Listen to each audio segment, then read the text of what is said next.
नमस्कार मित्रांनो, मी हेमंत देसाई ऑफिशियल या माझ्या यूट्यूब चॅनलमध्ये आपलं मनापासून स्वागत करतो। दोस्तांनो, गेले काही दिवस केंद्रीय गृहमंत्री अमित शहा हे महाराष्ट्रात होते।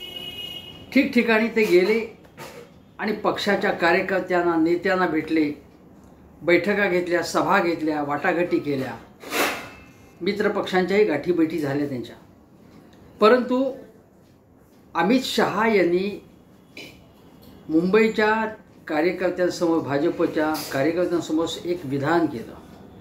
ते असं म्हणाले की 2029 मध्ये भाजपची स्वबळावरती सत्ता महाराष्ट्रात येणार आहे आणि अशी सत्ता आली की मग आम्हाला हवा तो कार्यक्रम आम्ही, म्हणजे समान नागरी कायदा असेल, अन्य जे काही कार्यक्रम आमचे अजेंड्यावरती आहेत ते आम्ही इथे लागू करू आणि देवेंद्र फडणवीस या हेच सर्व प्रश्न सोडवण्यासाठी समर्थ आहेत महाराष्ट्राचे, असं ते म्हणाले। याचा अर्थ देवेंद्र फडणवीस यांच्याच नेतृत्वाखाली या निवडणुका लढवत आहेत का त्या?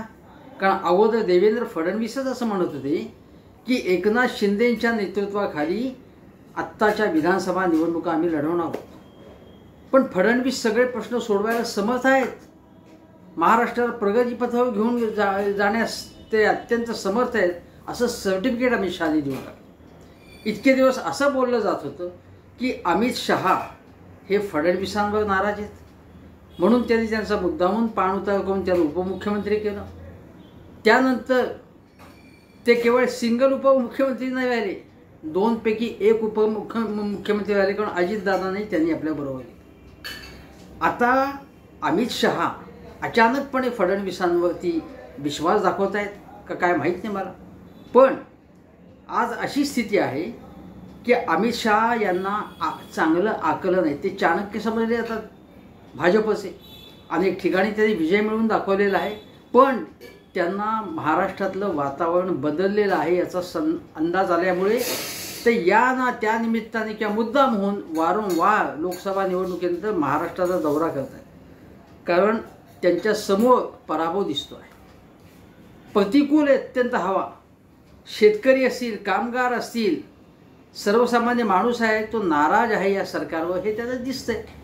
आपल्यासारख्यांना जर दिसतंय तर गृहमंत्र्यांना तर नक्कीच माहीत असणार ते, कारण गृहमंत्र्यांचा अनेकांशी संबंध येतो आणि पक्ष संघटनेमधून वर आलेलं अमित शहांचं नेतृत्व, त्यांना प्रत्यक्ष पक्षात काम करण्याचा यशस्वी अनुभव आहे आणि त्यामुळे त्यांना ग्राउंड रियालिटी बरोबर कळते।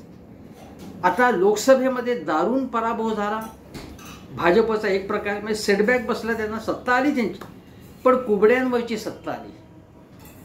त्यामुळे जे 56 इंची छातीचे मोदी असे चालत होते त्यांची चाल थोडी मंदावली, चेहरा पडला आणि पूर्वीचा तो त्यांचा जो सगळा ऑरा होता, पूर्वीचा जो सगळा जो ज्या टेसात चालायचे ते आता दिसत नाही, ते तेजही त्यांचं गेलेलं आहे, चेहरे पडलेत, मलूल झालेत सगळ्यांचे। आणि महाराष्ट्रात मतदारांनी अशी काही कानशिलत मारलेली भाजपच्या की केवळ त्यांच्या 9 जागा आल्या। बघा किती कुठून कुठे आला प्रवास त्यांचा, म्हणजे जागा ते काय म्हणत होते भाजप की आमच्या सगळ्यात जास्त जागा येतील, पण सगळ्यात जास्त जागा काही त्यांच्या आल्या नाहीत। ज्या काँग्रेसला तुच्छ लेखलं त्यांनी त्या काँग्रेसच्या जास्त जागा आल्या, सगळ्यात जास्त जागा। राष्ट्रवादीचा स्ट्राईक रेट चांगला झाला, शरद पवार गटाचा, अजितदादांची 1च जागा आली, पण उद्धव ठाकरे यांच्या सुद्धा जागा 9 आल्या।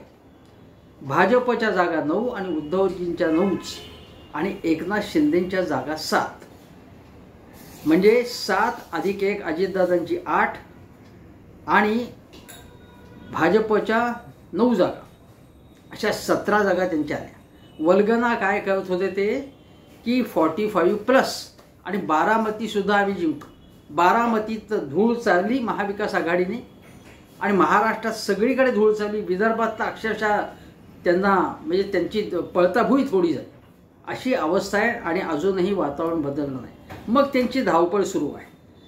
पण अमित शहा म्हणाले की आता महायुतीचं सरकार येणार, म्हणजे आता कार्यकर्त्यांना प्रोत्साहन देण्यासाठी, त्यांचं नीतिधैर्य, मनोधैर्य वाढवण्यासाठी, उंचावण्यासाठी असं बोलतात, असं ते बोलले। हे ठीक आहे, मी महायुतीचं सरकार येणार बघा म्हणून, पण महायुतीचं सरकार येण्याची शक्यता नाही आहे हे त्यांना माहिती आहे.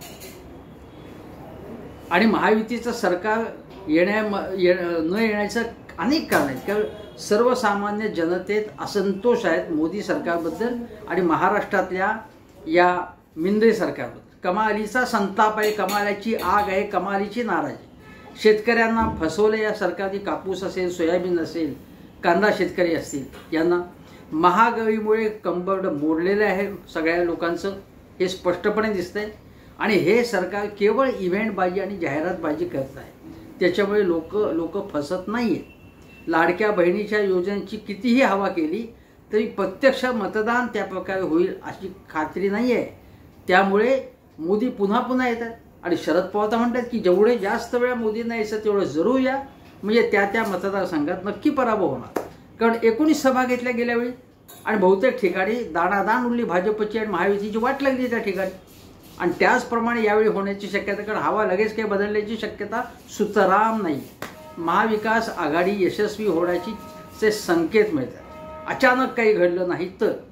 आता मी तुम्हाला सांगतो की अमित शहा असं का म्हणाले की 100% भाजप. आता 100% भाजप पूर्वीसुद्धा भारतीय जनता पक्ष म्हणत असे, पण ज्या करारीपणाने, ज्या आक्रमकपणे अमित शहा बोलतात तसा आक्रमकपणा पूर्वी नव्हता. भारतीय जनता पक्ष आणि शिवसेना यांचे संबंध अतिशय चांगले होते. मी तुम्हाला एक उदाहरण देतो, एक आठवण सांगतो. गोपीनाथ मुंडे आणि शिवसेना यांची युती होती. आपल्याला माहिती आहे की 1985 नंतर आज तक आहे, म्हणजे जवळजवळ मी 39 वर्ष झाली महाराष्ट्रात एका पक्षाचं काही सरकार आलेलं नाही. आणि तरी अमित शहा म्हणतात की आमचं सरकार 2029 मध्ये येणार. आता जी भाजपची ताकद 122 वरून 105 वरती आली महाराष्ट्रामध्ये, आणि आता लोकसभेमध्ये ताकद किती कमी आली बघा, 9 वरती आली संख्या. आणि तो जो आपण विधानसभेचा निकष लावला त्याच्यामध्ये, तर अर्थातच महाविकास आघाडी विधानसभेमध्ये आत्ता लोकसभेची फुटपट्टी लावली तर नक्कीच सरकार स्थापन करण्याच्या म्हणजे 159 160 जागा महाविकास आघाडीला मिळतील अशी शक्यता आहे. शेवटी मतपेटीत काय दिसेल हा भाग वेगळा, पण आज ती फुटपट्टी लावली लोकसभा मतदारसंघांची तर ते चित्र असं दिसतं आहे. आणि म्हणून मग नितेश राणे असतील किंवा इव्हन देवेंद्र फडणवीस हे व्होट जिहाद, लँड जिहाद याची भाषा करतात. कारण त्यांच्या लक्षात आले की विकासावरती आपल्याला मतं मिळत नाही, कारण विकास झालेला नाही. आपण कितीही दावा केला तरी विकास झाला असं लोकांना वाटत नाही. मग परकीय गुंतवणूक, नवीन नवीन प्रकल्प, नवीन उपक्रम अशा अनेक गोष्टी केल्या. 10 वर्षांनी काय होणार, 15 वर्षांनी काय होणार, नंतर रोजच्या रोज मंत्रिमंडळ बैठकीतून धडाधड निर्णय घेतले. महाराष्ट्राचं दिवाळं वाजवणारा कार्यक्रम जरी हाती घेतला तरी लोक नाराज आहेत हे दिसतंय. लोकांशी बोललं तर महायुतीच्या नेत्यांना सुद्धा हे लक्षात येईल. आता जेव्हा अमित शहा असं म्हणतात की 100% भाजप होईल, आता मी तुम्हाला सांगतो की आज भाजपचा स्वभाव कसा आहे आजचा की वापरायचं आणि फेकून द्यायचं. छोटे छोटे म्हणजे शिरोमणी अकाली दल असेल, उद्धव ठाकरे यांचा पक्ष असेल, चंद्राबाबू नायडू हे सुद्धा नाराज होते, आता परत आलेत यांच्यात, ते ठीक आहे. पण नितीश कुमार हे नाराज होते, परत आले, परत गेले, परत आले, अशी अनेक उदाहरणं सांगता येतील की घटक पक्षांना सन्मानाची वागणूक दिली नाही. भाजपने कधीच दिली नाही सन्मानाची वागणूक. आणि उलट प्रादेशिक पक्ष संपवायचे, नष्ट करायचे अशी त्यांची भूमिका राहिलेली आहे. जे प्रादेशिक पक्ष यांची लाचारी करतील, यांची गुलामी करतील, लोटांगण घालतील, एअरपोर्टवर रिसीव्ह करायला जातील पुष्पगुच्छ घेऊन वाकून, त्यांना ते ठीक आहे, त्यामुळे त्यांच्यावरती ते खुश असतील. पण जे स्वाभिमान दाखवतील उद्धव ठाकरेंसारखा, ज्या उद्धव ठाकरे यांनी हिंमत केली आणि सांगितलं युतीमध्ये असताना की आम्ही युतीत सडलो आहोत. मला आठवते की 2014 ते 2019 या काळामध्ये शिवसेनेच्या मंत्र्यांना योग्य वागणूक मिळत नव्हती. त्यामुळे आमच्यासारखे लोक टेलिव्हिजन चर्चेमधनं, आमच्या अग्रलेखांमधनं, आमच्या लेखांमधनं प्रश्न विचारत होतो की अरे हा शिवसेना ही अपमान का सहन करते. फडणवीसांच्या काळात सगळी ताकद, सगळे अधिकार फडणवीसांच्याकडे होते. काहीही अधिकार नव्हते. भाजपच्याच नेत्यांना अधिकार नव्हते, मंत्र्यांना नव्हते, तर शिवसेनेच्या मंत्र्यांना कुठे होते? मग शिवसेनेचे मंत्री म्हणत होते आमच्या खिशात हे सगळे राजीनामे. त्यावरनं त्यांची टिंगल केली जात होती. पण एक क्षण असा आला की उद्धव ठाकरे म्हणाले की युतीत आम्ही सडलो आहोत, आणि त्यांनी खंबीरपणे भूमिका घेतली आणि भाजपला लाथाडलं. देवेंद्र फडणवीसांचे मग फोनही घेतले नाहीत. 2019च्या निवडणुकीनंतरची ही गोष्ट आहे. कारण त्यांना 2019मध्ये केवळ 2.5 वर्षाच्या मुख्यमंत्री पदाच्या शब्दावरूनच फक्त युती तुटली असं नाही, तर त्यांना भाजपने ठिकठिकाणी भाजपने त्यांच्या विरोधात काम केलं अशी त्यांना माहिती मिळाली. आणि मग ती नाराजी वाढत वाढत त्याचा स्फोट झाला एक दिवस. आणि उद्धव ठाकरेंनी अत्यंत आक्रमकपणे मोदी शहांच्या विरोधात भूमिका घेतली आणि ते त्यापासून तसूभरही मागे हटले नाही. आता अशा अफवा सोडण्यात येत आहेत. म्हणजे जी भाजपची बी टीम आहे त्यांच्याकडून की उद्धव ठाकरे हे पुन्हा भाजपसोबत जाण्याची शक्यता आहे का, त्यांच्या भेटीगाठी काही सुरू झाल्या आहेत का, अशा पुढ्या सोडण्यात येत आहेत, अशा अफवा पेरण्यात येत आहेत उद्धव ठाकरे यांची विश्वासार्हता कमी होण्यासाठी. पण तशी अजिबात शक्यता नाही. उद्धव ठाकरे यांची देहबोली, त्यांची भाषा, त्यांचा आक्रमकपणा आणि जो थेटपणे भिडण्याची त्यांची वृत्ती जी आहे ती प्रत्येक भाषणातून दिसून येते. त्यामुळे या अफवांना कोणीही थारा देता कामा नये. कारण या भाजपच्या बी टीमकडनं, मी नाव घेत नाही आज, पण त्यांची जी बी टीम म्हणून काम करते आहे त्यांनी या पुढ्या सोडायला सुरुवात केलेली आहे. तो भाग सोडून द्या आता. पण प्रश्न असा आहे की आज जी कटुता आहे शिवसेना म्हणजे उद्धव ठाकरेंची आणि भाजपची, जेव्हा ते युतीमध्ये होते अगदी सुरुवातीच्या काळात, जेव्हा वाजपेयी अडवाणींचा काळ होता आणि बाळासाहेब ठाकरे होते, मी तुम्हाला एक आठवण सांगतो की 1990ची मला वाटतं निवडणूक असेल, त्यावेळी बाळासाहेब ठाकरेंनी मराठवाड्यात सभा घेतल्या. अहमदपूरला सभा झाली. तेव्हा गोपीनाथराव म्हणाले की बाळासाहेब तुम्ही माझ्या मतदारसंघात काय येत नाही, परळीला, तिथे तुमची सभा झाली पाहिजे. पण बाळासाहेब म्हणाले की माझ्या पुढे कंधारला वगैरे सभा लागलेल्या आहेत, मी कसं काय येणार. पण गोपीनाथरावांनी आग्रह धरल्यानंतर बाळासाहेबांनी पुढच्या 2 सभा रद्द केल्या आणि ते परळीला गेले. एवढं मुंडेंवरती त्यांचं प्रेम होतं. दुसरं उदाहरण सांगतो तुम्हाला की एक वेळ अशी आली होती की मुंडेंची कोंडी भाजपमध्ये होत होती, पक्ष सोडण्याच्या मनस्थितीत ते होते. तेव्हा बाळासाहेबांनी त्यांना घरी बोलवलं आपल्या खोलीत. गणपतीचं तिथे मूर्ती आहे आणि त्यांनी सांगितलं की गणपतीचा आशीर्वाद तुला आहे, माझा आशीर्वाद आहे आणि भगवा कधी सोडायचा नाही, भाजप कधीच सोडू नकोस हा, आणि तुला शुभेच्छा आहे कारण यामध्येच तुझं भविष्य आहे. आणि गोपीनाथरावांनी अन्य पक्षात जाण्याचा निर्णय आपला बदलला. पण हे बाळासाहेबांचं त्यांच्यावरचं प्रेम. अजून एक उदाहरण, ज्यावेळी युतीचं सरकार बनत होतं म्हणजे 1995 साली महाराष्ट्रामध्ये युती सरकार प्रथम मनोहर जोशी मुख्यमंत्री झाले, त्यावेळी गृहमंत्री कोणाला नेमायचं. मग नावं वेगवेगळी आली, सुधीर जोशींना करावं का, आणखीन कोणाला करावं का. तेव्हा बाळासाहेब म्हणाले की गोपीनाथ, गृहमंत्री पदासाठी तुझ्यासारखा आक्रमक आणि असा दणकट माणूस पाहिजे तिथे, आणि म्हणून तूच गृहमंत्री व्हायला पाहिजेस असं त्यांनी सांगितलं. शिवसेनेने आपल्या हातात ताब्यात ठेवलं नाही ते. बाळासाहेबांनी महाराष्ट्राच्या हिताच्या दृष्टीने गृह खातं हे गोपीनाथरावांना सोडलं आणि मग त्यांनी गुंडांच्या विरोधात मोहीम सुरू केली, आक्रमक मोहीम सुरू केली. हे हा इतिहास आहे. हे इतके चांगले संबंध होते. उलट फडणवीस आणि मोदी आणि शहांच्या काळात उद्धव ठाकरेंच्या शिवसेनेला दाबण्याचा प्रयत्न झाला आणि अपमान झाला, अनेक ठिकाणी फसवण्याचा प्रयत्न झाला आणि म्हणून उद्धव ठाकरे यांनी त्याविरुद्ध बंड केलं. आता एकनाथरावांना जेव्हा विचारलं की अमित शहा तर असं म्हणालेत, त्यांची मी प्रतिक्रिया ऐकली वाचली ती अशी की 2029चं ते म्हणत आहेत, वेळ द्याल बराच अजून. अजितदादा काय म्हणाले की त्यांना असं कार्यकर्त्यांना संबोधित करताना असं म्हणण्याचा त्यांना अधिकार आहे, लोकशाहीमध्ये पक्ष वाढवण्याचा अधिकार आहे, पण महाराष्ट्रामध्ये एक हाती सत्ता कोणाची येऊ शकत नाही, आज तरी अशी स्थिती नाही असं अजितदादा म्हणाले. कारण अजितदादांना विरोधात सुद्धा बोलता येत नाही, पण त्यांनी निदान थोडासा मतभेद व्यक्त केला की 2029 पर्यंत भारतीय जनता पक्षाची केवळ सत्ता येईल किंवा अगदी काँग्रेसचीच फक्त सत्ता येईल, असं होणार नाही असं थेटपणे सांगितलं, असं अजितदादा म्हणाले.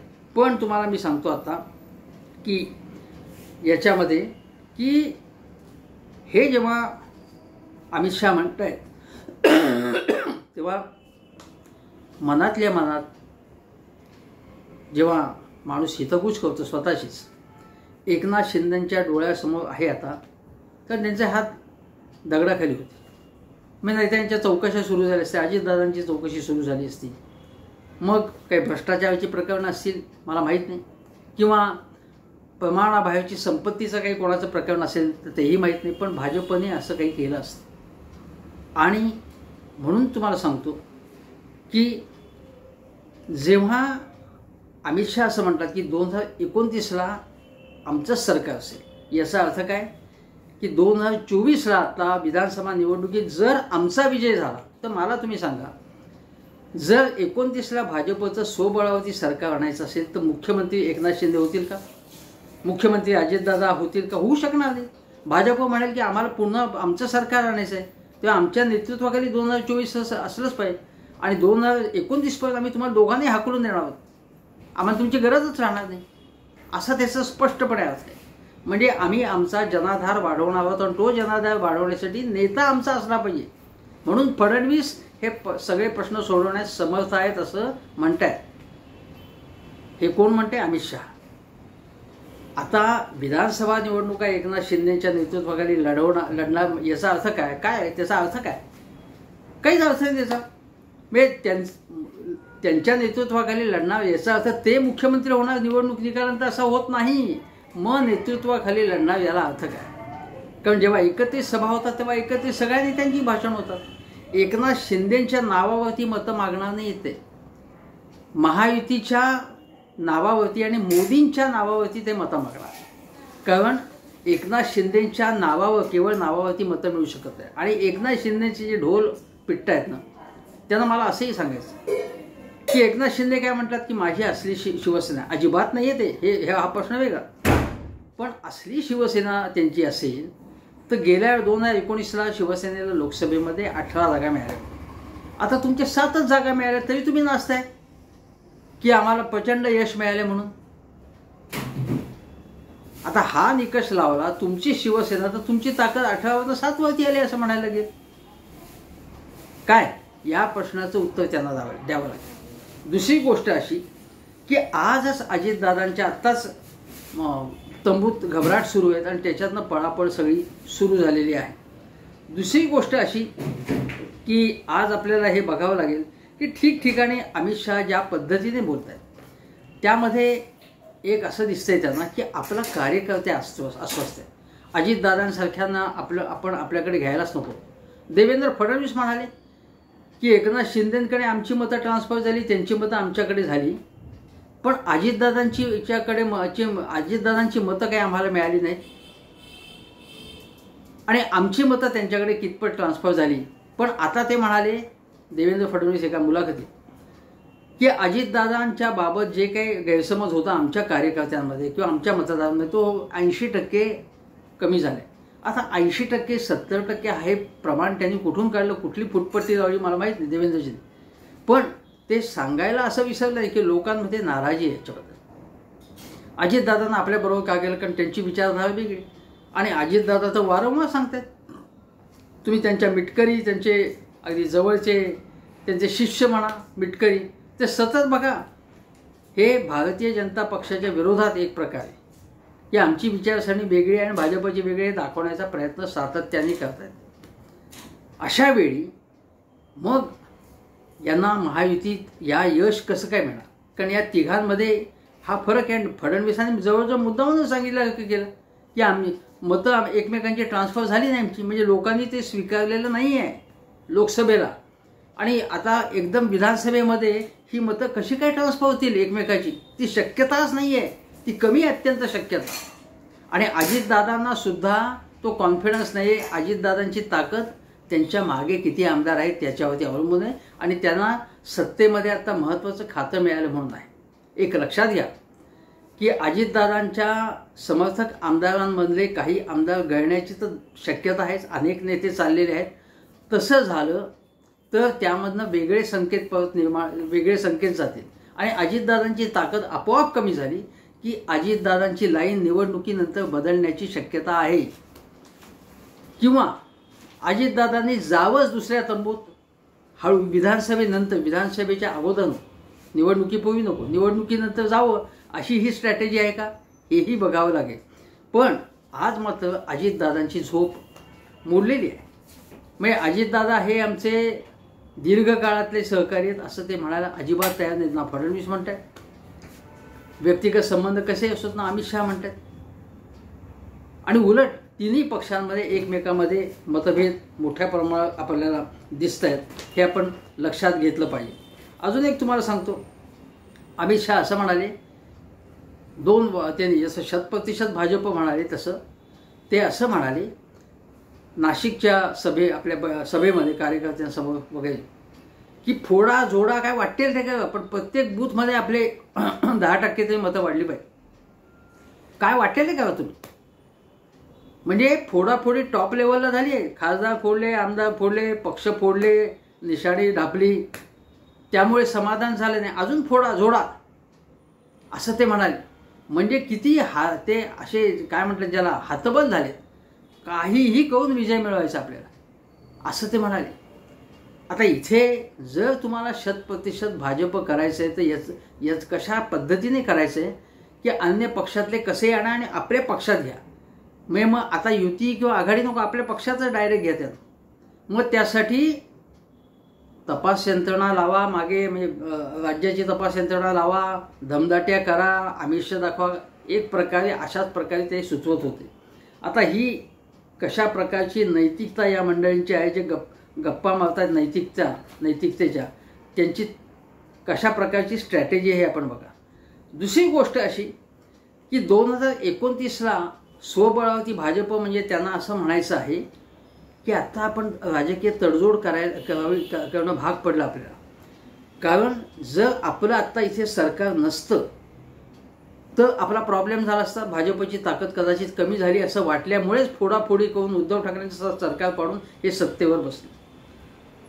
माझं म्हणणं असं आहे की भाजपकडे 105 जागा विधानसभेच्या होत्या.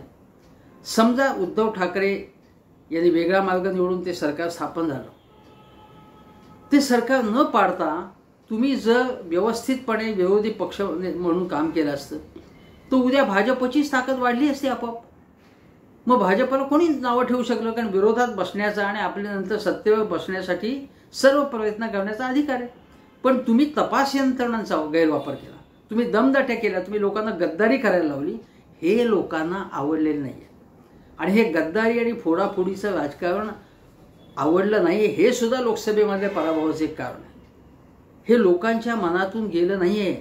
आणि इथे असा प्रश्न आहे की मोदी शहा हे गुजराती, हे महाराष्ट्रामधल्या शिवसेनेला मराठी अस्मिता जे जागवण्याचं काम बाळासाहेब ठाकरेंनी केलं, त्या बाळासाहेब ठाकरेंच्या चिरंजीवांना आणि नातवाच्या शिवसेनेला हे पटक देंगे, नाहीसं काही नष्ट करू असं म्हणतात ते. हे लोकांना आवडलं नाही. ते इथे येऊन भटकती आत्मा असं शरद पवारांना म्हणाले. शरद पवारांच्याबद्दल अतिशय वाईट उद्गार हे जसे मोदींनी काढले आहेत तसेच अमित शहानी काढलेले आहेत. भ्रष्टाचारांचा महासरदार शरद पवार असे उद्गार काढले.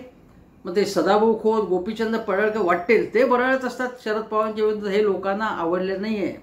शरद पवारांनी राष्ट्रवादी काँग्रेस स्थापन केली, ती काँग्रेसच्या विरोधात, काँग्रेसमधनं बाहेर पडून काँग्रेसचा विचारांचा त्याग ते सोडलं नाही, नेहरू गांधी फिलॉसॉफी सोडली नाही. पण तेव्हा मराठी माणसाचा स्वाभिमान त्यांनी जागवला एक प्रकारे. दिल्लीने आमच्या मराठी माणसाला डावललं, हा भाग त्याच्यात होता. म्हणजे शरद पवार आणि उद्धव ठाकरे हे मराठी माणसाच्या स्वाभिमानाचं, अस्मितेचं प्रतीक आहे, असं प्रतीक बनलेलं आहे. जे मराठी स्वाभिमानाचं जे प्रश्न घेतात असे काही अन्य पक्ष आहेत, त्या अन्य पक्षांचे नेते हे कितीही छाती फुगून बोलले तरी ते दिल्लीच्या तपास यंत्रणांपुढे कसे नमलेत हे आपण बघितलेले आहे। उलट उद्धव ठाकरे, आदित्य ठाकरे आणि त्यांचे सगळे सहकारी अजिबात घाबरले नाही। शरद पवार घाबरले नाहीत, त्यांनी ईडीला आव्हान दिलं। सुप्रिया सुळे घाबरले नाही, जयंत पाटील घाबरले नाहीत। हे मराठी स्वाभिमानाचं एक उदाहरण आहे। आणि उलट अजितदादा पवार आणि एकनाथ शिंदे हे एक प्रकारे ज्याला म्हणतात की गुलामीचं जीवन आहे, ज्याच्यामध्ये अपमान नाही, अपमान सहन करायला लागतो, पचवावा लागतो। रोजच्या रोज दिल्लीमधनं जी फरमानं सोडली जातात त्यानुसार काम करावं लागतं। मोदी आले की एअरपोर्टवर जा, शहा आले की एअरपोर्टवर जा आणि कुठल्याही प्रकारचे मतभेद व्यक्त करून चालत नाही। आणि मग तुम्हाला सांगतो, एवढं करून सुद्धा आज असं आहे की केवळ कार्यकर्ते आणि मतदार भाजपचे यांच्यामध्ये असंतोष नाही। भाजपने असं का केलं असं ते इथं विचारतात जुने कार्यकर्ते भाजपचे, वाजपेयी अडवाणीच्या काळातले, किंवा अगदी तरुण लोकांना, भाजपच्या तरुण लोकांना, तरुण कार्यकर्त्यांना, मतदारांना हे आवडलेलं आहे असं नाही। हे दाखवायचा प्रयत्न चालला आहे की शिंदे आणि आमची विचारसरणी एक आहे। विचारसरणी एक असली तरी त्यासाठी शिवसेना हा पक्ष तुम्ही का फोडला? हे फोडण्याचं काय कारण होतं हे लोकांना आवडलेलं नाही। मग आपल्यावरती आरोप झाला की मग पवारांनी काय केलं पूर्वी असं म्हणायचं, हे लोकांना पटत नाही आहे। भारतीय जनता पक्षाने विरोधात बसून काम केलं असतं, सत्तेवर बसले असतात तर 2024 मध्येच या विधानसभा निवडणुकीत त्यांना सत्तेवर बसण्याची संधी चालून आली असती तुम्हाला सांगू, कारण अँटी इन्कम्बन्सी आलीच असते। पण तसं घडलं नाही। आणि भाजपचं फोडाफोडीचं जे राजकारण आहे, लोकांना मिंदे करण्याचं, लाचार बनवण्याचं जे राजकारण आहे, दिल्लीतून राज्य करायचं महाराष्ट्रावर, हे लोकांना, महाराष्ट्रातल्या लोकांना आवडत नाही। महाराष्ट्रातली जी मानसिकता आहे ना, ती केवळ व्यापारी नाही आहे, केवळ पैसे मिळवणं, शेजारच्या राज्याची असेल ती बरी, की पहिला काही करा, लाचारी करा, गुलामी करा, लोटांगण घाला, पण धंदा करा, पैसे मिळवा, बक्कळ पैसे मिळवा, लुटा, फसवा। महाराष्ट्राची ती पद्धत नाही। महाराष्ट्राचं जे मानसिकता जी आहे ती आपल्या स्वाभिमानाने आपण जगाय, 2 पैसे कमवायचे पण स्वाभिमानाने, सत्ता मिळवायची पण काही एक तत्वानी, वाटेल ते तडजोडी करू नये, थोड्याफार तडजोडी कराव्या लागतात राजकारणात। हे फोडाफोडीचं राजकारण लोकांना आवडलं नाही, त्याचा भाजपला तडाखा बसला। आणि 2019 मध्ये अशाच फोडाफोडी करून अन्य पक्षातले लोकांना थेट भाजपमध्येच इम्पोर्ट करायचं, असं जर झालं तर तरीसुद्धा लोकांना ते आवडणार नाही। 2029 मध्ये एकनाथ शिंदे आणि अजितदादा भाजपबरोबर नसतील असं स्पष्ट अर्थ आहे याचा अर्थ असा आहे की ही तात्पुरती टेम्पररी अरेंजमेंट आहे। एकनाथ शिंदे हे आम्हाला मोठे नेते वाटत नाहीत, गरजेपुरता आम्ही त्यांचा वापर केला उद्धव ठाकरे यांना बदनाम करण्यासाठी किंवा त्यांचं नेतृत्व कमी करण्यासाठी। अजितदादांना का घेतलं? कारण शरद पवारांचं राजकारण संपवण्यासाठी। प्रत्यक्षात काय झालं? या हल्ल्यामुळे उद्धव ठाकरेंचं नेतृत्व आणखीन वाढतंय, आणखीन फुलून येतंय, त्याला गुमारे फुटतात नव्हे। राष्ट्रीय स्तरावर त्यांची प्रतिमा उंचावलेली आहे, कारण सत्ताधाऱ्यांवरच्या विरोधात निर्भयपणे न घाबरता आवाज उठवणारा हा माणूस आहे। त्याचप्रमाणे शरद पवार या वयात, त्यांना शब्द आवडत नाही, पण या वयामध्ये ज्या प्रकारची मोड बांधतोय, ज्या पद्धतीने फिरतोय, कमी बोलू न, केवळ रोज पोपटपंची न करता ज्या प्रकारचं काम करतो आहे आणि भारतीय जनता पक्षाला खुलं आव्हान देतो आहे, तो खरा महाराष्ट्राचा स्वाभिमान आहे। शिवरायांचा महाराष्ट्र जो आहे तो असा स्वाभिमानी महाराष्ट्र आहे। दिल्लीश्वरांपुढे लोटांगण घालणारा शिंदे आणि अजितदादांप्रमाणे नाही, किंवा महाराष्ट्राच्या मराठीच्या गप्पा मारणारे जे काही नेते आहेत, जे महत्त्वाच्या प्रश्नावर काहीच बोलत नाही आणि भारतीय जनता पक्षाला पूरक आणि पोषक भूमिका वठवतात, तशा प्रकारचं राजकारण हे 2 नेते करत नाही आहेत आणि त्यांचे सहकारी करत नाही आहेत। हे अतिशय महत्त्वाचं आहे। महाराष्ट्राच्या राजकारणामध्ये एक स्पष्टपणे मिंदे विरुद्ध स्वाभिमानी अशा प्रकारची एक विभागणी झाली आहे आणि 2029मध्ये भारतीय जनता पक्ष स्वबळावरती येण्याची आज तर अजिबातच शक्यता नाही. उलट भाजप 2024मध्ये सत्तेबाहेर जाण्याची दाट शक्यता आहे. आणि त्यानंतर जर प्रामाणिकपणे त्यांनी प्रयत्न केले विरोधात बसून तर पुन्हा उभारी येऊ शकेल. विरोधी पक्ष हवा आहे लोकांना, समर्थ विरोधी पक्ष हवा आहे, तो मग भारतीय जनता पक्ष असो किंवा कोणी असो.